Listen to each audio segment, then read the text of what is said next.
তো মানুষ আছে যেখান সেখান লাগিয়া গ্রুপ করে যাই আর সবে সাপোর্ট করছে হিসাবে প্রেসিডেন্ট বানাই পাইছিল সবর কাম কাজ করতাম দেবার লাগিয়ে আইছে মানুষের আজকে কিতা বার্তা দিতে যাচ্ছে নয়া প্রেসিডেন্ট ভালোবাসা হিসাবে চলতাম। ঠিক আছে আপনার বলছেন গতকালকে আমরা যে রতনপুর জিপির বোর্ড গঠন হয়েছে বোর্ড গঠন যে আমরা বিশিষ্ট সমাজসেবী আমির হোসেন বড়ভইয়া রতনপুর জিপির 1 নম্বর গ্রুপ তাইনকে আমরা সব পঞ্চায়েতে মিলিয়া জিপি প্রেসিডেন্ট বানাই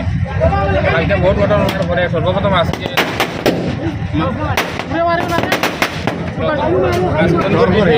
মান্ডর লাগে একটা সৌজন্যমূলক সাক্ষাৎ লাগে আজকে আমরা বার হয়েছি আর আশা করি আর যে আমির মেসাবর নেতৃত্বে আমরা রতনপুর জিপির বড় ধরনের একটা পরিবর্তন হইব ওই আশা। প্রেসিডেন্ট নির্বাচিত করছি 8 জন মেম্বার প্রায় 9 জনের সমর্থিত প্রার্থী আমির হোসেন বড়ভইয়া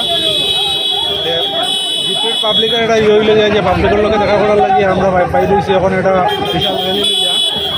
আমরা মানুষের লোকে যোগাযোগ করিয়া মানুষের তারও যাইয়া মানুষের লোকে করিয়া যে পঞ্চায়েতের আন্ডারে যেটা আছে মানুষের করার লাগিয়ে আমরা বর্তমানে এটা করা যায়।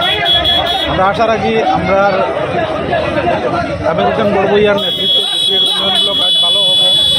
পুরা 5 বছর সুন্দর করিয়া তাই চালাইতে পারবা এই আশা রাখি।